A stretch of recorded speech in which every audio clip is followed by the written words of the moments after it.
ইসলামে অ্যাকচুয়ালি পুরুষত্বটা কি বোঝায়, পুরুষত্বের ইতিহাসটা কি, এবং বর্তমানে কেন আমরা এমন অধপতিত হলাম, এই বিষয় নিয়ে মূল্যবান বক্তব্য দিতে মঞ্চে আসছেন উস্তাদ জাকির মাসুদ হাফিজাহুল্লাহ। আলহামদুলিল্লাহ ওয়াসসালাতু ওয়াসসালামু আলা রাসূলিল্লাহ ওয়া আলা আলিহি ওয়া সাহবিহি আজমাইন। আপনারা কি কথা শুনতে পারবেন তো? মনোযোগ আছে? যাক আলহামদুলিল্লাহ, আল্লাহর শুকরিয়া। আচ্ছা, যারা দাঁড়িয়ে আছেন কাইন্ডলি একটু বসে যেতে পারেন, আর কারো প্রয়োজন থাকলে তিনি উঠে যেতে পারেন, কোনো সমস্যা নেই ইনশাআল্লাহ।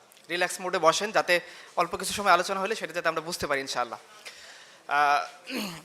ভাই একটা কথা বলছেন, আপনারা মনে হয় শুনছেন কথাটা, যে আমরা এমন একটা সময়ে বাস করতেছি, একটা সময় আগেকার মানে আমাদের এই যে আমি সিনিয়র আমাদের বড় ভাই বা স্যারদেরকে দেখতে পাচ্ছি, আমাদের জেনারেশনে বা আমাদের দাদাদের বা বাবাদের জেনারেশনে আমরা দেখছি পুরুষরা তাদের পুরুষত্ব ধরে রাখার জন্য বিভিন্ন ধরনের জিনিসপত্র খাওয়া দাওয়া করতেন, তাই না? আপনারা দেখছেন যে শক্তিবর্ধক জিনিস বা ইত্যাদি অনেক কিছু তারা চাইতেন। ইভেন আপনি আরও আগে চলে যান রোমান এম্পায়ারের কাছে, পার্সিয়ান এম্পায়ারের কাছে, ওই প্রত্যেকটা রাজা বাদশার শত শত রক্ষিতা ছিল তাদের ওই কি বলে হেরেমের মধ্যে। তো তারা তার চেষ্টা করতো তাদের পুরুষত্ব যাতে লং টার্ম সময় ধরে থাকে, এই জন্য তারা বিভিন্ন ধরনের হেকিম কবিরাজ দিয়ে বিভিন্ন ধরনের নানা ধরনের দ্রব্যাদি উদ্ভাবন করতো এবং খাইতো। আপনারা যারা গ্রামে বড় হয়েছেন তারা একটা জিনিস খেয়াল করে দেখবেন যে গ্রামের বাজারে প্রত্যেকটা বাজারে একটা কমন বৈশিষ্ট্য আছে, এবং সেখানে কিছু মানে জটলা পাকায় থাকে। সেটা কি জানেন তো? আর জানেন সবাই? আচ্ছা, সবাই মনে হয় ওইখানে গেলে সবাই কনফিডেন্স হারায় ফেলে যে আমারও কি কোনো প্রবলেম আছে কি না। আচ্ছা, যাই হোক, তো এইটা একটা জেনারেশনের বৈশিষ্ট্য ছিল যে একজন পুরুষ মানুষ সে তার পুরুষত্ব নিয়ে চিন্তিত ছিল, যে কোনো দিক থেকে 100%-এর মধ্যে কোনো দিক থেকে কোনো কমতি আছে কিনা, এটা কীভাবে পূরণ করা যায়। এই জন্য ওই যে দেখবেন ট্রেনে বা ওই যে গ্রামের ওই বাজারের হকাররা কথার জালে এমনভাবে ফাঁসাবে, আপনি দাঁড়িয়ে থাকবেন যে না, আমি প্রথমে আপনি বলবেন যে আমি পণ করে দাঁড়াইছি, আর কাছ থেকে কিছু কিনবো না, কিন্তু 5 মিনিট কথা শোনার পরে মনে হবে নেই না একটা ফাইল, কি বাসে দেয় 20-30 টাকা দাম, মানে সে আপনাকে কথার জালে এমনভাবে ফাঁসাই দেবে যে আপনি যে ওভার কনফিডেন্স, তিনিও কনফিডেন্স হারাই ফেলবেন যে একটা ফাইল নেই, সমস্যা কি। আচ্ছা, তো একটা জেনারেশন এরকম ছিল যে যারা নিজেদের পুরুষত্বকে ধরে রাখার জন্য চিন্তিত বেশি ছিল। আমরা এখন 2023-24 সালে দেখতেছি এমন একটা জেনারেশন সৃষ্টি হয়েছে যারা তাদের পুরুষত্বের চিহ্ন মুছিয়ে ফেলার জন্য সার্জারি শুরু করে দিয়েছে এবং বলতেছে এটা আমাদের আন্দোলন। আমরা পুরুষত্ব যে আমাদের আল্লাহ সুবহানাহু ওয়া তাআলা সৃষ্টিগতভাবে যে সমস্ত বৈশিষ্ট্য দিয়েছেন এগুলো আমরা শরীরে রাখতে চাই না, আমরা সার্জারি করে হোক, হরমোন থেরাপি নিয়ে হোক, বা যে কোনো মূল্যে হোক, বা সার্জারিও করতে পারতেছি না, হরমোন থেরাপি নিতে পারতেছি না, আমি এখন বলবো আমি জেন্ডার কনফিউজড। আমি নিজেই জানি না যে আদতে আমি পুরুষ না নারী, যদিও আমার দেহে পুরুষের সমস্ত অঙ্গ প্রত্যঙ্গ পুরুষের হরমোন আছে, বাট আমি নিজেকে পরিচয় দিচ্ছি কি আমি কনফিউজড। সো আমরা এরকম একটা হাস্যকর যুগে বাস করতেছি, এবং কষ্টের ব্যাপার হলো যে এই হাস্যকর জিনিসটাকে আমরা এখন বানাই ফেলছি মেইনস্ট্রিম মুভমেন্ট, আন্দোলন। এবং আপনারা যারা পশ্চিম বলে পূজা করেন বা যারা করে তারা দেখবেন যে পশ্চিম এখন এটাকে চাপিয়ে দেওয়ার জন্য বিভিন্নভাবে চেষ্টা করতেছে। পৃথিবীর ইতিহাসের এর চেয়ে হাস্যকর জিনিস আর কি হতে পারে যে একজন পুরুষ তার সব কিছু আছে কিন্তু সে বলতেছে যে না ভাই আমি পুরুষ না, আমি কনফিউজড, বা এর চেয়ে বেশি যে না ভাই আমি নারী, আমার সাথে নারীর মতো বিহেভ করতে হবে। এবং আরও কতটা অধপতন হয়েছে আপনারা দেখেন, এই যে আপনারা রিসেন্ট হয়তো সম্ভবত জাপানের ওই ভিডিওটা দেখছেন, একটা ছেলে সে নিজেকে দাবি করতেছে সে কুকুর, তো সার্জারি করে সে কুকুর হয়ে গেছে, তাই না? এরকম একটা হাস্যকর যুগে আমরা বাস করতেছি, এবং আমরা এটা না মেনে নেওয়ার কারণে আপনারা দেখছেন ঘানাতে এবং আফ্রিকার বিভিন্ন কান্ট্রিগুলোতে তারা LGBTQ+, যেটার মধ্যে এই আন্দোলনটা সামিল, যেখানে একজন পুরুষ নিজেকে নারী দাবি করতে পারে বা নারী পুরুষ দাবি করতে পারে, অর্থাৎ ট্রান্সজেন্ডার মুভমেন্ট, সেটা তারা অফিসিয়ালি বলছে যে আমরা এই আইনটা এখানে করতে দেবো না, তো তাদেরকে ঋণ দেওয়া বন্ধ করে দিচ্ছে, তাদের উপর অর্থনৈতিক নিষেধাজ্ঞা আরোপ করছে, ইত্যাদি ইত্যাদি ইত্যাদি। তার মানে আপনি চিন্তা করেন যে কতটা হাস্যকর যুগ আমরা, যে একজন পুরুষ সে দাবি করবে নারী, সেটা আমাকে মেনে নিতে হবে, আমি যদি না মেনে নিই তাহলে আমাকে জেলে পুরে ফেলা হবে, এবং বলা হবে এটা কি ব্যক্তি স্বাধীনতার পরিপন্থী। এবং আপনারা একটা কথা শুনছেন না যে আমার ধর্মীয় অনুভূতিতে আঘাত, আমার ব্যক্তিগত অনুভূতিতে আঘাত। আচ্ছা, একটা ব্যক্তি যদি ধর্মের বিরুদ্ধে কিছু করে আমরা কি আঘাত পাই না? পাই না কি পাই না? একটা ছেলে যদি সে অন্যায় কাজ করে ব্যভিচার করে আমাদের ধর্মীয় অনুভূতিতে আঘাত লাগে না? তাহলে এই অনুভূতিতে আঘাত লাগার বিচার কে করবে? একটা ছেলে সে ট্রান্সজেন্ডার হতে চায়, তাকে বাধা দিলে তুমি বলবা তুমি তার পার্সোনাল যে ওপিনিয়ন আছে, পার্সোনাল যে অনুভূতি আছে, এটাতে তুমি আঘাত করতেছো, তোমার বিচার হওয়া উচিত। তাহলে ওই ছেলেটা যে নিজেকে পুরুষ হওয়া সত্ত্বেও নারী দাবি করে, পুরুষ হওয়া সত্ত্বেও সে দাবি করে সে নারীদের ওয়াশরুমে যাবে, পুরুষ হওয়া সত্ত্বেও সে দাবি করে সে নারীদের হোস্টেলে থাকবে, সে যখন আমাদের সামাজিক মূল্যবোধকে আঘাত দেয় তখন আমরা বিচার চাইতে পারি না? পারি না। তখন আমরা বিচার চাইতে গেলে আমাদেরকে হারুন আঙ্কেল ফোন করবেন যে হুজুর লেকচার শেষ করে দেখা করে যাইন, আমাদের ভাত খাইতে দাওয়াত দিবে আর কি। ঠিক আছে, তো আমরা পারি না আসলে, এটা আমাদের সমাজ এরকম অবস্থায় পৌঁছাইছে। তো এখন আমরা এই সমাজকে কি বোঝাবো যে পুরুষত্ব কাকে বলে? এই সমাজকে যদি বোঝাই যে তুমি বাজ পাখি হও, সে বলবেন না আমি কাক হতে চাই, আমি কাকেই সন্তুষ্ট, তাই না? যে আমি কাক হতে চাই। ইকবাল কবিতার মধ্যে বলছেন না, পারওয়াজ হে দোনো কি ইসি এক ফিজা মে, কারগাস কা জাহা অর শাহিন কা জাহা অর। যে দুজন বাস করে একই টেরিটরির মধ্যে, পাখি সেও এভিয়ান স্পিসিস, যেমন ইগল সেও এভিয়ান স্পিসিসের অন্তর্ভুক্ত, বাজ পাখি সেও এভিয়ান স্পিসিসের অন্তর্ভুক্ত, কাক সেও এভিয়ান স্পিসিসের অন্তর্ভুক্ত। বাট কাকের যে ইন্টেনশন, সে যাইতে যাইতে ডাস্টবিনের দিকে চলে যায়, আর বাজ পাখির যে ইন্টেনশন, সে চলতে চলতে আকাশের উপরে উঠে পড়ে এবং সে চিন্তা করে এটাই আমার পুরুষত্বের পরিচয়ক, যে আমি উঠতে উঠতে একেবারে প্রথম আসমানের যত উপরে চলে যেতে পারি, এটাই আমার শক্তিমত্তার পরিচয়ক। কিন্তু কাক মনে করে যে না, এটার মধ্যে শক্তিমত্তার পরিচয় নাই, শক্তিমত্তার পরিচয় হলো মানুষের কানের কাছে কা কা করা এবং যেতে যেতে যেতে যেতে খাবার অন্বেষণের জন্য ডাস্টবিনের কাছে পৌঁছে যাওয়া। তো কেউ যদি কাক হতে চায়, আমাদের কিছু করার নাই, তবে তাদেরকে অনুরোধ থাকবে আমাদের কানের কাছে তোমরা প্যা প্যা করো না। আচ্ছা, ঠিক আছে। তো আমরা ইতিহাস থেকে, যদি সিরাতের আলোচনা, আমরা শুধু সিরাত থেকে দুই একটা ঘটনা দেখতে চাই যে আসলে আমরা যে সময়টাকে পেছনে ফেলে আসছি অন্ধকার যুগ বলে, সেই অন্ধকার যুগে আসলে পুরুষত্ব কেমন ছিল, পুরুষগুলা কেমন ছিল, এবং তাদের যুগে তাদের অধীনে থাকা সমাজ কেমন ছিল। এবং আপনারা অনুধাবন করতেই পারবেন, যে সমাজে পুরুষরা পুরুষ হিসেবে বেড়ে ওঠে, সে সমাজের নারীরা, সে সমাজের অধীনস্থরা, সে সমাজের রুলস রেগুলেশন কতটা সুন্দর থাকে আপনারা দেখতে পাবেন। আপনারা যদি একটা বলি যে ছোটোবেলা থেকে আপনারা অনেকগুলো মানে মূর্তির ছবি দেখে বড় হয়েছেন, রোমান এম্পায়ার, পার্সিয়ান এম্পায়ারের, ওইখানে আপনারা কয়জন মূর্তিকে দেখছেন যারা ট্রান্সজেন্ডার ছিল? আছে কেউ? যে সব কিছু আছে লেখা হচ্ছে না মহিলার নাম, ছিলেন না। তার মানে ইতিহাস পুরুষত্বকে পরিচয় করেছে কিভাবে? পুরুষত্বকে পরিচয় করেছে সৌর্য। আমরা বলি পুরুষত্ব, সৌর্য, বীর্য, এটা হলো পুরুষত্বের বৈশিষ্ট্য। তার মধ্যে কি থাকবে? তেজোদ্দীপ্ত উদ্দীপনা থাকবে, দুঃসাহসিকতা থাকবে, ব্রেভারি থাকবে, অসাধ্যকে জয় করার প্রবণতা থাকবে। এগুলোতে আমরা পুরুষত্বের বৈশিষ্ট্য দেখে আসি, তাই না? আজকে আমাদের বলতেছে না ভাই, ওরা পুরুষ না, পুরুষ হচ্ছে আমাদের হোচিমিন ইসলাম। আচ্ছা, তাই না? তো ঠিক আছে, তা আমরা এই হোচিমিনকে বলি যে ভাই, তুমি যদি তোমার কানে আওয়াজ পৌঁছায়, লেকচারটা শুনো যে আসলে পুরুষ কাকে বলে, যে তোমার ড্যাশ অঙ্গটা কেটে ফেলে বা কাটতে না পারলে তুমি হরমোন থেরাপি নিয়ে নিজেকে পুরুষ দাবি করবা, বা এটা তোমার স্বাধীনতা দাবি করো। তুমি একটু দেখো, যাতে তোমার একটু লজ্জা হয় যে তোমাকে আল্লাহ সুবহানাহু ওয়া তাআলা যে সৌর্য, বীর্য, ক্ষমতা দিয়েছিল, সেটাকে কেটে তুমি কতই না ভুল করছো। আচ্ছা, তো দেখেন, আপনারা জানেন যে বদর যুদ্ধের একটা কাহিনী। বদর যুদ্ধের মধ্যে রাসূলুল্লাহ সাল্লাল্লাহু আলাইহি সাল্লাম অনেকটা অপ্রস্তুত অবস্থায় সাহাবা ইকরামকে সাথে নিয়ে তিনি চলে গেছেন। মূলত টার্গেট ছিল আবু সুফিয়ানের বাণিজ্য কাফেলাটাকে আক্রমণ করে এটাকে প্রতিরোধ করা, কিন্তু যুদ্ধের এলান হয়ে গিয়েছে এবং মক্কা থেকে মুশরিকরা চলে এসেছে প্রায় 1000-এর বাহিনী নিয়ে। তাদের টার্গেট কী ছিল? যে কোনো মূল্যে, আবু জহেলের কথা ছিল যে আমরা যুদ্ধ করা ছাড়া এখান থেকে যাব না। তো রাসূলুল্লাহ সাল্লাল্লাহু আলাইহি সাল্লাম এই পরিস্থিতিতে সাহাবা ইকরামের সাথে পরামর্শ করতেছেন এবং ম্যাক্সিমাম সাহাবা যারা মুহাজির, অর্থাৎ মক্কা থেকে তারা হিজরত করে মদিনায় এসেছেন, তাদের মতামত হলো আমরা যুদ্ধ করব। আবু বকর, উমর, উসমান, মিকদাদ রাদিয়াল্লাহু আনহুম আজমাইন, মিকদাদ রাদিয়াল্লাহু খুব স্পষ্ট বলেই ফেলেছেন যে ইয়া রাসূলুল্লাহ, আপনি আমাদেরকে নিয়ে সামনের দিকে আগ বাড়েন। যদি আমরা কখনোই মুসার কওমের মতো এইভাবে বলবো না যে আপনি এবং আপনার রব গিয়ে যুদ্ধ করেন আর আমরা এখানে পিছনে বসে আছি, এরকম কথা আমরা বলবো না, বরঞ্চ আমরা বলবো আপনি এবং আপনার রব যুদ্ধ করেন, আমরা সহায়ক হিসেবে আপনার সাথে আছি। তো রাসূলুল্লাহ সাল্লাল্লাহু আলাইহি সাল্লাম এই কথা শোনার পর খুব খুশি হয়ে গেলেন এবং ওইখানে আব্দুল্লাহ ইবনে মাসউদ রাদিয়াল্লাহু আনহু তিনিও ছিলেন। তিনি বলতেছেন, হাই, এরকম একটা কথা যদি আমি বলতে পারতাম। দেখেন পুরুষত্ব কাকে বলে। আব্দুল্লাহ ইবনে মাসউদ তিনি তার পুরুষত্বের গায়রত জেগে উঠছে যে হাই, এরকম একটা সাহসিকতাপূর্ণ কথা যদি আমরা বলতে পারতাম যে ইয়া রাসূলুল্লাহ, আমরা এখানে 313 জন, ওইখানে 1000 জন, আমাদের হাতে তলোয়ার 8টা, আমাদের হাতে উট নাই, ঘোড়া নাই, 3 জন একটা উটের উপর সওয়ার হয়ে এসেছি, আমাদের কেউ কেউ ডাল নিয়ে আসেন, উকাশ ইবনে মিহসান রাদিয়াল্লাহু আনহু, তারপরেও কতটা সাহসিকতাপূর্ণ কথা যে ইয়া রাসূলুল্লাহ, এই 313 জন নিয়ে বা 310 জন নিয়ে আপনি এগিয়ে চলেন। আপনি যদি বলেন যুদ্ধ করতে হবে, আপনি এবং আপনার রব তো যুদ্ধ করবেনই, আমরাও আপনার সহায়ক হিসেবে পাশে থাকবো। মুসার কওমের মতো কাপুরুষতা করে বলবো না যে এবং আপনি এবং আপনার রব গিয়ে যুদ্ধ করেন, আমরা পেছনে পড়ে আসি। তো রাসূলুল্লাহ সাল্লাল্লাহু আলাইহি ওয়াসাল্লাম তিনি বললেন যে না, তোমরা তো মুহাজির সাহাবী, তোমাদের সংখ্যায় তোমরা কম, আনসারীদের সংখ্যা বেশি। তো তিনি মূলত আবার বলতেছিলেন, সাহাবীরা তোমরা পরামর্শ দাও। তো আনসারীদের সাহাবী সাদ ইবনে মুআজ রাদিয়াল্লাহু আনহু, ইনি এমন সাহাবী যার মৃত্যুর পর আল্লাহর আরশ কেঁপে উঠছিল। তো তিনি বলতেছেন, ইয়া রাসূলুল্লাহ, আপনি কি আমাদের মতামত জানতে চান? বলছে, হ্যাঁ, তোমরা আমাকে মতামত দাও। সাদ ইবনে মুআজ রাদিয়াল্লাহু রাদিয়াল্লাহু আনহু, হোচিমিন ইসলামরা শুনে রাখো পুরুষত্বের বৈশিষ্ট্য কাকে বলে, পুরুষ কাকে বলে, পুরুষের হিস্টোরিক্যাল স্পিচ কেমন হতে পারে। নিয়ে নাও সিরাতের কিতাব থেকে উদাহরণ। তিনি বলতেছেন, ইয়া রাসূলুল্লাহ, আপনি আমাদেরকে নিয়ে এগিয়ে চলেন। যদি বলেন যে সামনে বিশাল সমুদ্র আসবে, দরিয়া আসবে, ঝাঁপ দিতে হবে, আল্লাহর কসম করে বলতেছি ইয়া রাসূলুল্লাহ, আপনার নির্দেশ পাওয়ার সাথে সাথে আমরা সেই সমুদ্রের মধ্যে ঝাঁপায় পড়ব।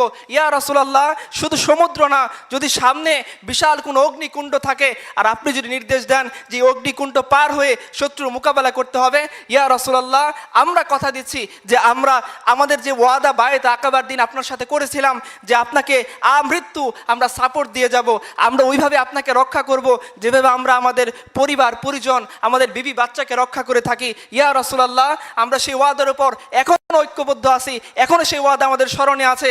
আপনি যদি বলেন অগ্নিকুণ্ড, সেই অগ্নিকুণ্ডের মধ্যে ঝাঁপ দিয়ে ফেলবো। এবং ইয়া রাসূলুল্লাহ, আপনি জানেন আমরা যোদ্ধা জাতি, আমরা পুরুষ জাতি, আমরা যুদ্ধ করে এই পর্যন্ত আসছি। এমন কোনো সময় হয় নাই যে জাহিলিয়াতের যুগের মধ্যে যুদ্ধ করা ছাড়া কেউ আমাদের এখান থেকে মদিনার কয়েকটা খেজুর নিয়ে যেতে পারছে। হয় আমরা তাদেরকে খেজুর দিয়ে মেহমানদারি করছি, নয়তো খেজুর আমাদের সাথে যুদ্ধ করে তাদের নিতে হয়েছে। ইয়া রাসূলুল্লাহ, সে যুদ্ধবাজ প্রবণতা এখন আমাদের মধ্যে আছে। কালকে বদরের ময়দান কায়েম হওয়ার পরে আপনাকে সামনে রেখে আমরা এমনভাবে লড়াই করব, ইনশাআল্লাহ আমাদের লড়াই দেখে আপনার চোখ জোড়াবে। ইতিহাস দেখে নেন পুরুষত্বের কথাগুলা কেমন হতে পারে, পুরুষত্বের বৈশিষ্ট্য কেমন হতে পারে। পুরুষ এমন না যে যুদ্ধ থেকে পিছন থেকে পিছ ফেরে চলে যাবে। পুরুষ এমন না যে নিজের কাছ থেকে পুরুষত্বের পোশাক খুলে ফেলে মেয়েদের জামা পরার জন্য প্যান্ট প্যানানি আন্দোলন শুরু করবে। পুরুষ এরকম না যে আল্লাহ সুবহানাহু ওয়া তাআলা তার মধ্যে যে শৌর্য বীর্য যে দুঃসাহসিকতা দিয়েছেন সেটাকে সে ছুঁড়ে ফেলে সে মেয়েদের মতো আঁচলে মুখ লুকিয়ে কাঁদবে। পুরুষত্ব এরকম না। চলেন আর একটু সামনে যায়, বদরের ময়দানে যুদ্ধ হচ্ছেন।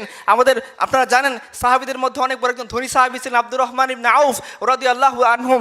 উনি যুদ্ধ করতেছেন উঁচু ঘোড়ায় চড়া, তার পাশে দুইটা বাচ্চা আসছেন, তার দুজনের নাম হচ্ছে মাজ এবং মুয়াজ।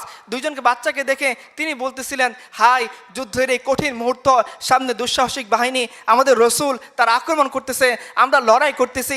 এই মুহূর্তে আমার সাথে যদি দুইজন বাচ্চা না হয়ে দুজন ম্যাচিউর কেউ হইতো, যুদ্ধবাজ কেউ হইতো, তাহলে আমি খুব সহজেই এই দুইজনকে সাথে নিয়ে আবু জেহেলের উপর আক্রমণ চালাইতাম। দেখেন এই পিচ্চি বাচ্চা 15-16 বছরের বয়স, মাজ এবং মুয়াজ, পুরুষত্বের বৈশিষ্ট্য এই পিচ্চি বাচ্চাদের কাছ থেকে ইতিহাস শিখে নেক। তারা বলতেছেন, হে চাচা যান, হে আঙ্কেল, আবু জেহেল কোথায়? তো আব্দুর রহমান ইবনে আউফ খুব ভয় পেয়ে গেছেন, চমকপ্রদ হয়ে গেছেন। বলছে, বাবারা তোমরা আবু জেহেলকে দিয়ে কী করবা? বলছে, হে আমাদের চাচা, আমরা শুনেছি যে আল্লাহ রাসূল সাল্লাল্লাহু আলাইহি সাল্লামকে কষ্ট দেওয়ার ক্ষেত্রে আবু জেহেল ছিল সবচেয়ে বেশি অগ্রগামী। আজকে এই দুই ভাই মিলে আমরা শপথ করে আসছি, হয় দুনিয়াতে আবু জেহেল থাকবে নয়তো আমরা থাকবো। যখন এই কথা সে শুনছে তখন সে বলতেছে, বাবা ওই যে দেখো আবু জেহেল, সে উঁচু ঘোড়ার উপরে চড়া, তাকে কেন্দ্র করে অনেকগুলো বড় বডিগার্ডরা আছে, তাকে নিরাপত্তা দিচ্ছে। ওই যে আবু জেহেল। আব্দুর রহমান ইবনে আউফ ইতিহাসের কিতাব খুলে দেখেন, খুলেন বিদায় ওয়ান নিহায়া, সিরাত ইবনে হিশাম, যে কোনো কিতাবের মধ্যেই নবী সাল্লাল্লাহু আলাইহি ওয়াসাল্লামের জীবনী পড়তে গেলে এই ঘটনা আপনাকে অবশ্যই পড়তে হবে। তো উনি বলতেছেন, আমি এই কথা বর্ণনা করছি মাত্র, আমি দেখলাম এই দুটা বাচ্চা যাদের বয়স 14 থেকে 15, এরা দৌড়ে বাজ পাখির মতো চলে গেল আবু জেহেলের কাছে। শত্রুর সারি ভেদ করে একজনকে আবু জেহেলের ঘোড়ার পায়ে আঘাত করলো, আরেকজনকে আবু জেহেলের শরীরে আঘাত করলো। ওদের একজনের মধ্যে আবু জেহেলের বডিগার্ড এসে একজনের হাত কেটে ফেলছে, এক হাত ঝুলন্ত অবস্থায় সে যুদ্ধ করতে পারতেছে না। তো সে ওই মুহূর্তে নিজের হাতকে পা দিয়ে টেনে ছিঁড়ে ওই আবু জেহেলের পর্যন্ত মরণপণ সে লড়াই চালিয়ে গেল। ইতিহাস দেখে নেক মুসলিম উম্মার ইতিহাস কেমন হয়, মুসলিম উম্মার পুরুষগুলা কেমন হয়, মুসলিম উম্মা তার সন্তানকে কিভাবে প্রতিপালন করে। মুসলিম উম্মার সন্তানটা এমন হয় না যে তার বাইক কিনতে না পারে তার বাবা মার শরীরে আগুন ধরায় দেয়। মুসলিম উম্মার সন্তানটা ঐশী হয় না যারা নিজের ড্রাগের টাকা জোগাড় করতে না পারে বন্ধু বান্ধব দিয়ে পিতামাতাকে খুন করে ফেলে। এরকম কোন সন্তান কুলাঙ্গার মুসলিম উম্মার কাছ থেকে জন্ম নেয় না। মুসলিম উম্মার কাছ থেকে জন্ম নেয় খালিদ ইবনে ওয়ালিদ, মুসলিম উম্মার কাছ থেকে জন্ম নেয় এই সমস্ত বীর। আপনি চলে যান খালিদ ইবনে ওয়ালিদের কাছে, রোমানদের সাথে যুদ্ধ হচ্ছে, রোমানরা বলতেছে তোমরা তো আরবরা দুস্থ জাতি, অসহায় মানুষ, ক্ষুধার্ত, পোশাক নেই, তোমরা কি আমাদের কাছে পোশাকের জন্য যুদ্ধ করতে আসছো? যদি চাও তো ভালো ভালো ড্রেস বানাই দিব, সুন্দর সুন্দর জুব্বা, ওই যে লাক্সারিয়াস কালারফুল ড্রেস বানাই দিব, নিয়ে চলে যাবা। যদি চাও যে তোমরা টাকা পয়সার জন্য, তাহলে বলো সবাইকে 1000 দিরহাম করে হাদিয়া দিয়ে দিই, তোমরা টাকা পয়সা নিয়ে চলে যাও। যদি ঘোরা বা তোমাদের সফর সওয়ারির দরকার পড়ে, সেটাও আমাদেরকে বলো। আমাদের অনেক বড় বড় হস্তি বাহিনী আছে, আমাদের উট আছে, ঘোড়সাওয়ার আছে, তোমাদেরকে ভাগাভাগি করে দিয়ে দেই। তখন এই ইতিহাসের শ্রেষ্ঠ সন্তান খালিদ ইবনে ওয়ালিদ রাদিয়াল্লাহু আনহু তিনি বলতেছিলেন, আরে বেটা, আমরা না তোমার কাছে টাকার জন্য আসছি, না অর্থের জন্য আসছি, না পোশাকের জন্য আসছি। যদি পোশাকের জন্য আসতাম তো তুমি কি আমাদের নবীদের সিরাত পড়নি? জাইশুল খাবাতের যুদ্ধে আমাদের নবীজি যখন আমাদেরকে বলেছেন শত্রু মোকাবেলার জন্য বেরিয়ে পড়তে হবে, আমাদের খালি পা ছিল, পায়ের মধ্যে জুতা ছিল না। ইতিহাস কি তুমি পড়ে দেখোনি? আমরা সেই যুদ্ধের মধ্যে রওনা দিয়েছি, শেষ মুহূর্তে পাতা খেয়েছি, তবু আমরা নবীজির সঙ্গ ছাড়িনি। তুমি কি সেই যুদ্ধের কথা শোনোনি যে রাসূলুল্লাহ সাল্লাল্লাহু আলাইহি ওয়াসাল্লাম আমাদেরকে ডাক দিয়েছিলেন? আমাদের পোশাক ছিল না, পায়ের মধ্যে জুতা ছিল না, আমরা খালি পায়ে রওনা দিয়েছি। ইতিহাস বলতেছে সেই খালি পায়ে রওনা দেওয়ার কারণে, মাইল পর মাইল সফর করার কারণে আমাদের পায়ের নখগুলা খুলে গেছে, তবু আমরা বলিনি ইয়া রাসূলুল্লাহ আপনি চলে যান, এই সমস্ত যুদ্ধবাজি, এই সমস্ত জীবন মরণ লড়াই আমাদের দ্বারা হবে না। আমরা তেমন কথা বলিনি। আবু তালহা রাদিয়াল্লাহু আনহু তিনি রাসূলুল্লাহ সাল্লাল্লাহু আলাইহি সাল্লামের কাছে এসে বলতেছেন, ইয়া রাসূলুল্লাহ আমি আমার পেটটা দেখেন, অনেক দিন থেকে ক্ষুধার্ত, পেটে খাবার নাই, আমি আপনার কাছে আসছি। ইয়া রাসূলুল্লাহ ক্ষুধার এই তীব্রতা আর তো সহ্য হচ্ছে না। এই যে 40 হাত করে খন্দক ক্ষুধার দায়িত্ব দিয়েছেন, আপনি নিজেও খুঁড়তেছেন, আমিও খুঁড়তেছি। ইয়া রাসূলুল্লাহ খুঁড়তে খুঁড়তে ক্ষুধার যন্ত্রণায় কষ্ট হয়ে যাচ্ছে, পেটের মধ্যে যাতে গড়গড় আওয়াজ না করে, পেটটা যাতে ঠান্ডা থাকে, এই জন্য পেটের মধ্যে একটা পাথর বেঁধে রাখছি। ইতিহাস দেখেন রাসূলুল্লাহ সাল্লাল্লাহু আলাইহি সাল্লাম নিজের পেট মিবারক খুলে দেখাইছেন, হে আবু তালহা তুমি একা ক্ষুধার্ত নও, তোমার নবী সেও ক্ষুধার্ত অবস্থায় পেটের মধ্যে 2টা পাথর রেখে খন্দক খুঁড়তেছে। ওই অবস্থায় এই অবস্থায় কষ্টকর মুহূর্তে সাহাবায়ে কেরাম ভরকে গিয়েছেন। না, এরকম পুরুষের জন্ম মুসলিম উম্মাহ কখনো দেয় না। যে পুরুষরা সামনে শত্রু দেখলে ভরকে যায়, যে পুরুষরা আমেরিকাকে দেখলে ভরকে যায়, যে পুরুষরা ইহুদিদেরকে দেখলে ভরকে যায়, এমন কোনো সন্তানের জন্ম মুসলিম উম্মাহ দেয় না। মুসলিম উম্মাহ জন্ম দেয় ইয়াহিয়া সিনারের মতো বীরদেরকে, যারা মৃত্যুর শেষ মুহূর্তে লাঠি দিয়ে হলেও প্রতিরোধ চালিয়ে যায়। এরকম বীর সন্তানদের জন্ম মুসলিম উম্মাহ দিয়ে যায়। মুসলিম উম্মাহ জন্ম দেয় পাহাড়ি মুল্লাদেরকে, যারা পরাশক্তিকে নাকানি চুবানি খেতে বাধ্য করে এবং বলে যে তোমাদের ড্রোন হোক, তোমাদের পরাশক্তির যত অস্ত্র হোক, মনে রেখো সেই সমস্ত অস্ত্র, সেই সমস্ত ড্রোন, সেই সমস্ত মিসাইল সবগুলো রহমান আরশের নিচে চলে, আমরা তোমাদেরকে পরোয়া করি না। আমরা আজানের শুরুতে বলি আল্লাহু আকবার, আমরা ইকামতের শুরুতে বলি আল্লাহু আকবার, আমরা নামাজের শুরুতে বলি আল্লাহু আকবার, আমরা তোমাদেরকে সুপার পাওয়ার মানি না। মুসলিম উম্মাহ এরকম সন্তানের জন্ম দেয়। আপনি চলে যান আবু তালহার সেই ঘটনার কাছে, ওই অবস্থায় শীত, খাদ্য নেই, ক্ষুধার্ত অবস্থা, শরীরে ভালো পোশাক নেই, কারো কারো পেটের মধ্যে পাথর বাঁধা। ওই অবস্থায় তারা কবিতা পড়তেছেন। যে কি কবিতা পড়তেছেন? নাহতুল্লাযী বায়াউ মুহাম্মাদা আলাল জিহাদি মা বাকিন আবাদা, যে পৃথিবী শুনে রাখো মুহাম্মদ সাল্লাল্লাহু আলাইহি ওয়াসাল্লাম এমন একদল পুরুষকে তৈরি করেছেন ক্ষুধার্ত অবস্থায়, রুগ্ন অবস্থায়, জীর্ণ শীর্ণ অবস্থায়, শুকনো খটমটে রুটি খাদ্যরত অবস্থায়। এই মুসলিম উম্মাহ ওয়াদা করতেছেন যে আমরা রাসূলুল্লাহ সাল্লাল্লাহু আলাইহি ওয়াসাল্লামের কাছে যেভাবে কমিটেড হয়েছি, বায়াতবদ্ধ হয়েছি, আজীবন আমৃত্যু আমরা সেই বায়াতকে রক্ষা করে চলবো। আরে ভাই, স্টেজের মধ্যে দাঁড়িয়ে রং জমকালো লাইটের মধ্যে দাঁড়িয়ে সুন্দর পাগড়ি বেঁধে নাশিদ গাওয়া এক জিনিস, সামনে শত্রুকে নিয়ে ক্ষুধার্ত অবস্থায়, পেটের মধ্যে পাথর বাঁধা অবস্থায় নাশিদ গাওয়া আর অনেক জিনিস সাহাবায়ে কেরাম সেইটা বাস্তবায়ন করে দেখাইছিলেন। একজন কবি বলেছেন, এই দিন কি কাম বহুত ই আলা খতর কি হে মগর वो तो कर चुके थी जो करनी है बशर की है। যে এই দিনের কাজ খুবই কঠিন জিনিস, পুরুষত্বের কাজ, কিন্তু মনে রেখো সাহাবায়ে কেরাম সেই পুরুষত্ব বাস্তবায়ন করে দেখিয়েছিলেন যেটা তাদের করার দরকার ছিল। আপনি চলে যান যায়েদ ইবনে দাসিনার কাছে রাদিয়াল্লাহু আনহু, শত্রুরা তাকে বন্দী করে নিয়ে গিয়েছেন, তাকে প্রস্তাব দিচ্ছেন, হে যায়েদ ইবনে দাসিনা, তোমার এই অবস্থানে যদি আমরা রাসূলুল্লাহ সাল্লাল্লাহু আলাইহি সাল্লামকে এনে হত্যা করি, তুমি কি সেটা সহ্য করবা? যায়েদ ইবনে দাসিনা পুরুষ, দেখেন সে পুরুষ কি বলে। আমরা হলে কি করতাম? যে বলতাম, ভাই তাড়াতাড়ি ছেড়ে দাও, তুমি তো বলছো যে রাসূলুল্লাহ সাল্লাল্লাহু আলাইহি সাল্লাম আমার এখানে অবস্থানে আসলে আমাকে ছেড়ে দিবা, আমার তো বিবি আছে, বাচ্চা আছে, ক্যারিয়ার আছে, সকালবেলা ডিউটি আছে, যাইতে হবে, তাড়াতাড়ি ছেড়ে দাও। ইতিহাস থেকে দেখেন আমাদের মুসলিম উম্মার পুরুষ যায়েদ ইবনে দাসিনা রাদিয়াল্লাহু আনহু তিনি কি বলতেছেন? তিনি বলতেছেন, আরে আমার জায়গায় এনে তুমি মুহাম্মদকে হত্যা করবা, এটা তো বহুত দূরের কথা। মুহাম্মদ সাল্লাল্লাহু আলাইহি সাল্লামের দেহে একটা কাঁটা বিদ্ধ হবে আর আমি যায়েদ ইবনে দাসিনা জীবিত থাকবে, এটাই তো হইতে পারে না। তাকে শুলিতে চড়াই দেওয়া হইলো। দেখেন আপনারা ব্রেভারি খুঁজেন, সাহসিকতা খুঁজেন, আপনারা খুঁজেন একটা হিরোইক ডেথ, একটা সুন্দর মৃত্যু। দেখেন সে সুন্দর মৃত্যুটা কিভাবে হয়। তাকে যখন শুলিতে চড়িয়ে দেওয়া হলো, ওই অবস্থায় তিনি কি করতেছেন, বাবা গো মা গো বলে ভয় পেয়ে যাচ্ছেন, আমি এটা করবো না বলে দিনের দাওয়াত ছেড়ে দিচ্ছেন, তার সাহসিকতাকে ছেড়ে দিচ্ছেন, হোচিমিনদের মতো নিজের পুরুষত্বকে বিসর্জন দিয়ে দিচ্ছেন। না না না, ইতিহাসের কথা বলে না। যায়েদ ইবনে দাসিনা ওইখানে দাঁড়িয়েও তিনি কি করতেছেন, তিনি সেই কথাটাই বলতেছেন যে আমরা রাসূলুল্লাহ সাল্লাল্লাহু আলাইহি ওয়াসাল্লামের কাছে যে বায়াত দিয়েছিলাম সে আমৃত্যু আমরা কি করব। ولست أبالي حين أقتل مسلما على أي جنب كان لله مصرعي وذلك في ذات الإله يشاء ويبارك على أوصال شلق ممزع। দেখেন কতটা ব্রেভ সাহসিকতা থাকলে পরে একটা মানুষ মারা যাচ্ছে, তাকে শরীর উপর চলে দেওয়া হচ্ছে, আর তিনি হাস্যোজ্জ্বল মুখে কবিতা পড়তেছেন যে ও শত্রুরা শুনে রাখো, তুমি আমাকে এমন অবস্থায় মৃত্যু দিতে পারো নাই যে আমি রাসূলুল্লাহ সাল্লাল্লাহু আলাইহি ওয়াসাল্লামের কাছে যে বায়াত দিয়েছিলাম, ইমানের যে মৌলিক দাবি স্বীকার করেছিলাম সেটাকে আমি অস্বীকার করেছি। পৃথিবী দেখে নাও যে ওয়াদা আমি রাসূলুল্লাহ সাল্লাল্লাহু আলাইহি ওয়াসাল্লামকে কালিমা পড়ার সময় দিয়েছি, যে ওয়াদা আমি সার্বভৌম আল্লাহকে কালিমা পড়ার সময় দিয়েছি, আমি তো সেই ওয়াদার বাস্তবায়ন করতে করতে দুনিয়া থেকে চলে যাচ্ছি। আমার কিসের ভয়? যে কবি খুব সুন্দর করে বলেছেন মুসলিমার ইতিহাস বর্ণনা করতে গিয়ে যে না মুँह छुपा के जिए ना सर झुका के जिए, सितमगारों की नजर से नजर मिला के जिए, अब एक रात अगर कम जिए तो इसमें हैरत क्यों, यही तो बहुत है कि हम शम्मा জ্বালা কে जिए। আমরা মুখ লুকিয়েও বাঁচি নাই, আমরা মাথা নত করে বাঁচি নাই, মুখ উঁচু করে দুশ্মনের চোখে চোখ রেখে বাঁচার চেষ্টা করেছি।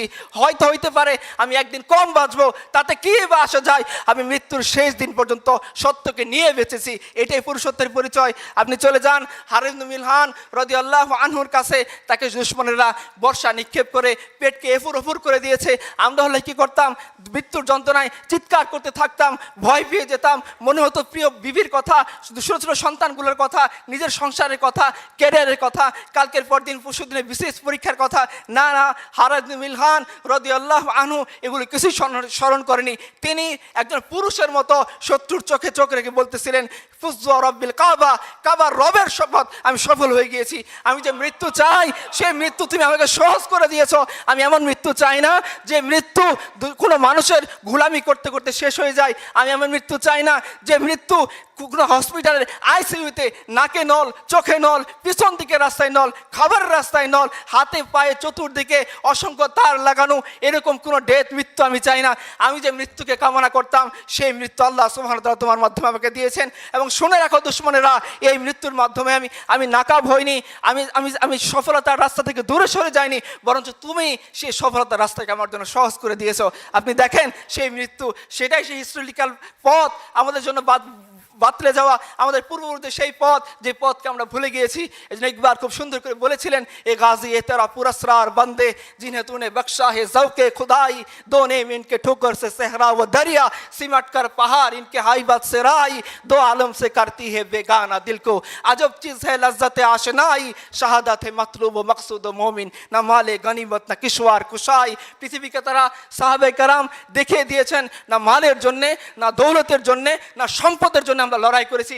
না না, মাল দৌলত তো আমাদের এসেছে কিসরা এবং কায়সারের সম্পদ, ওমর রাদিয়াল্লাহু তাআলার জামানায় মদিনাতে এসে মুসলমানরা সে সম্পদ, কিসরার ব্রেসলেট, কায়সারের সম্পদ তারা পা দিয়ে মারিয়েছেন, এটাকে তারা আপন করে নিতে চাননি। যদি চাইতেন তো অনেক আগেই তারা পারতেন, কিন্তু এই ধরনের কোনো টেন্ডেন্সি তাদের মধ্যে ছিল না। গনিমত আল্লাহ যুদ্ধ করলেই দিয়ে দিবেন, গনিমত তাদের চাওয়ার মূল জিনিস ছিল না। জিনিস কি ছিল? একটাই জিনিস ছিল, সাহসিকতাপূর্ণ মৃত্যু। যে মৃত্যু এমন অবস্থায় তিনি মারা যাবেন যে আল্লাহ সুবহানাহু ওয়া তাআলা তার এই বান্দার এই কষ্ট দেখে, বান্দার কুরবানি দেখে তিনি রহমতের দৃষ্টি নিয়ে বান্দার দিকে তাকিয়েছেন, আর বান্দা আল্লাহর রহমতের দিকে তাকিয়ে, আল্লাহর রহমতের চেহারার দিকে তাকিয়ে সে হাসতে হাসতে তার জীবনকে দিয়ে চলে যাচ্ছে। এই রকম সাহসিকতাপূর্ণ জীবন সাহাবায়ে কেরাম, এইরকম সাহসিকতাপূর্ণ জীবন আমাদেরকে রাসূলুল্লাহ সাল্লাল্লাহু আলাইহি সাল্লাম এবং তার সাহাবীরা দিয়ে গিয়েছেন। শেষ করে দিই কাছাকাছি, আপনারা জানেন হুনাইনের যুদ্ধের ঘটনা। যখন হুনাইনের যুদ্ধে 12,000-এর মোকাবেলায় সাহাবায়ে কেরামের সংখ্যা ছিল কম, তারা প্রথমের দিকে ভেবেছিলেন হয়তো আমরা শত্রুর মোকাবেলায় মার্চ করলে জয়ী হয়ে যাব, কিন্তু সেটা আর হয়নি। প্রাথমিকভাবে আল্লাহ সুবহানাহু ওয়া তাআলা তাদের এই সংখ্যার ভুল ধারণা ভাঙানোর জন্য প্রাথমিকভাবে বিশৃঙ্খলা সৃষ্টি হয়ে গিয়েছে। রাসূলুল্লাহ সাল্লাল্লাহু আলাইহি ওয়াসাল্লামের সাথে মাত্র 8 থেকে 10 জন সাহাবী তার বডিগার্ড হিসেবে আছেন, 12,000 সাহাবী বিশৃঙ্খল হয়ে গিয়েছেন, এদিক ওদিক ছুটে গিয়েছেন। এই মুহূর্তে রাসূলুল্লাহ সাল্লাল্লাহু আলাইহি ওয়াসাল্লাম যে পুরুষত্বের দৃষ্টান্ত দেখিয়েছেন, ইতিহাসে আপনি আর এরকম কোথাও খুঁজে পাবেন না। তিনি তার গাধা দুলদুল, যেটা স্পিড ছিল কম, তিনি দুশমনের দিকে হাঁকিয়ে যাচ্ছিলেন আর বলতেছিলেন, আনা নবিউল্লাহ কাযিব আনা আব্দুল মুত্তালিব, শুনে রাখো দুশমনেরা, তোমরা আমাকে আক্রমণ করার জন্য আসতেছো, আমি সত্য নবী, মিথ্যা নবী নই, আমি ময়দান থেকে পালিয়ে যাব এরকম কোনো নবী নই, মনে রেখো আমি আব্দুল মুত্তালিবের বেটা। তো ইমাম ইবনে কাসির রাহমাতুল্লাহি আলাইহি রাসূলুল্লাহ সাল্লাল্লাহু আলাইহি সাল্লামের এই ঘটনা বিশ্লেষণ করতে গিয়ে বলতেছেন যে আল্লাহ রাসূল কতটা সাহসী ছিলেন, এই ঘটনার দিকে নজর দেন। ইবনে কাসির বলতেছেন, নজর দেন এইভাবে, শত্রু 20,000 তার সামনের দিক থেকে এগিয়ে আসতেছে, তাদের কাছে তীর, ধনুক, বল্লম, আধুনিক প্রশিক্ষিত সৈন্য সব কিছুই আছে। রাসূলুল্লাহ সাল্লাল্লাহু আলাইহি সাল্লাম সেই সংখ্যার দিকে না তাকিয়ে, সেই অস্ত্রের দিকে না তাকিয়ে, সেই বর্ষার দিকে না তাকিয়ে তিনি সামনের দিকে এগিয়ে যাচ্ছেন, সাহাবায়ে কেরামকে আহ্বান করতেছেন, এবং সেই এগিয়ে যাওয়ার দৃষ্টান্ত হিসেবে তিনি তার যে গাধা দুলদুলকে সেটাকে তিনি হাঁকাচ্ছেন এবং দুশমনের দিকে চলে যাচ্ছেন।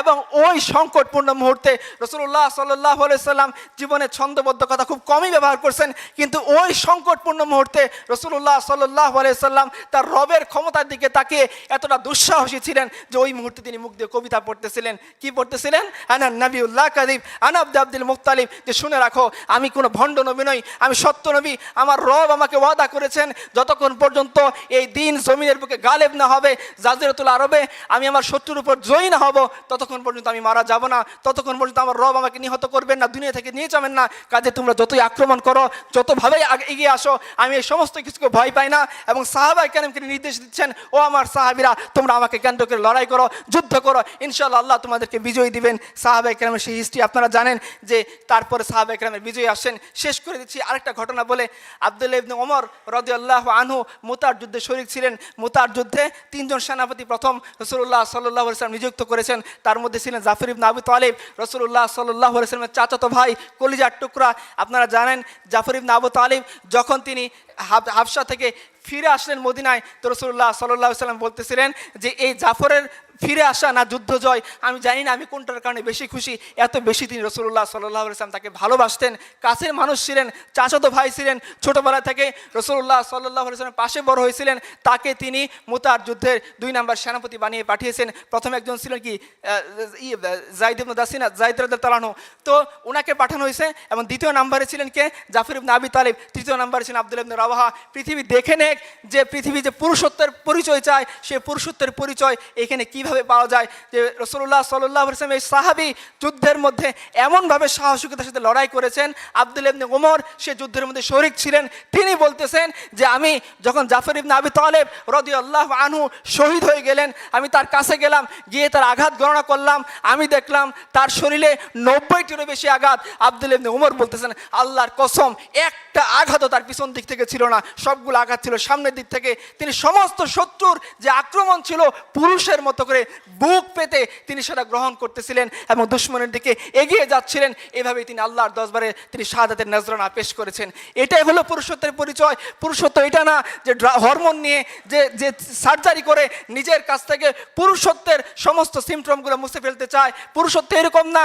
ওই ছেলেকে পুরুষ বলে না যে ছেলে একটা মেয়ের মেসেঞ্জারে রিপ্লাই না পাওয়ার জন্যে বালিশের মধ্যে ডুকরে ডুকরে কাঁদে, তাকে পুরুষ বলে না। ওই ছেলেকে পুরুষ বলে না যে ছেলে বিশেষ না হইলে পরে গলায় দড়ি দেওয়ার জন্য চিন্তা করে, ওই ছেলেকে পুরুষ বলে না।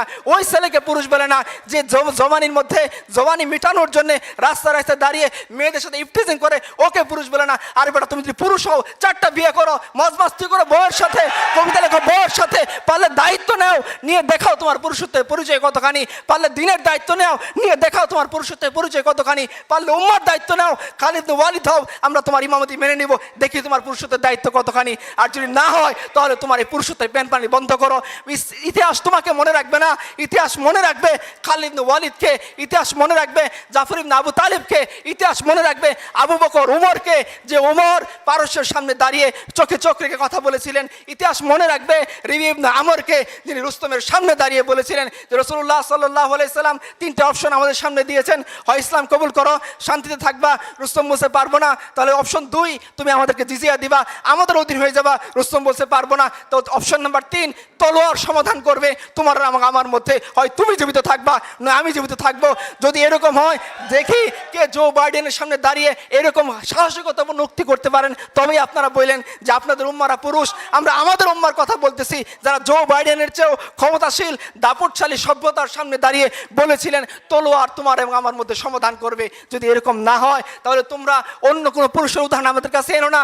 আমাদের কাছে হসিমিন পুরুষ না, অমুক তমুক পুরুষ না, আমাদের কাছে পুরুষ হচ্ছেন রাসূলুল্লাহ সাল্লাল্লাহু আলাইহি ওয়াসাল্লাম, আমাদের কাছে পুরুষ হচ্ছেন তার চাচাতো ভাই জাফর ইবনে আবি তালিব, আমাদের কাছে পুরুষ হচ্ছেন আব্দুল্লাহ ইবনে ওমর, আমাদের কাছে পুরুষ হচ্ছেন যায়েদ ইবনে দাসিনা রাদিয়াল্লাহু আনহুম, যারা মৃত্যুর মুখে হাসতে হাসতে নিজের জীবনকে দিয়ে যেতে পারেন শুধুমাত্র এক আল্লাহর জন্যে, উম্মতের জন্যে, দ্বীনের জন্যে, এবং যারা নারীদের দায়িত্ব নিতে পারেন, যারা সমাজের দায়িত্ব নিতে পারেন, যারা অর্ধ পৃথিবীর বাদশাহ হয়ে ভিখারির মতো ফকিরের মতো জীবনযাপন করতে পারেন, আমরা এদেরকে পুরুষ মনে করি। আমরা তোমাদের আনা উদাহরণকে কখনোই পুরুষ মনে করি না। ওয়া আখিরু দাওয়ানা আলহামদুলিল্লাহি রাব্বিল আলামিন।